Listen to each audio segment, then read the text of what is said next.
যুদ্ধ আবহেই তৈরি হয়েছে তেল সংকট, আর সেই প্রভাব দেখা গিয়েছে পশ্চিমবঙ্গের বিভিন্ন পেট্রোল পাম্পগুলিতে। জ্বালানি নিয়ে আতঙ্ক ছড়াতেই পাম্পে যাওয়ার হিড়িক পড়েছে সাধারণ মানুষের মধ্যে। মহেশতলার একটি পেট্রোল পাম্পে দেখা যায় পেট্রোল নেই বলে বোর্ড ঝুলিয়ে দেওয়া হয়েছে। খবর ছড়িয়ে পড়তেই মহেশতলা, বজবজ এবং মেটিয়াবুরুজেরও বিভিন্ন পেট্রোল পাম্পে হুড়োহুড়ি পড়ে যায়।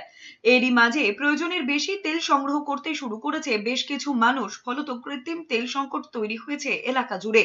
যদিও সরকারিভাবে এখনো পর্যন্ত জ্বালানির কোনো ঘাটতির কথা ঘোষণা করা হয়নি, তবুও যুদ্ধ পরিস্থিতির জেরে গুজব ও আশঙ্কার কারণে মানুষ অতিরিক্ত পেট্রোল সংগ্রহ করার চেষ্টা করছেন বলেই মনে করছেন অনেকে।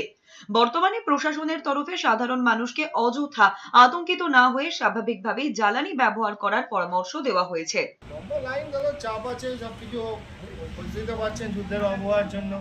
ঠিক আছে, তবে নাকি তার জন্য দামও বাড়বে। ঠিক আছে, যার কারণে সব যে যার মতো করে চারিদিক থেকে যে যার পার নিয়ে এসে গোলপোল করছে চলছে।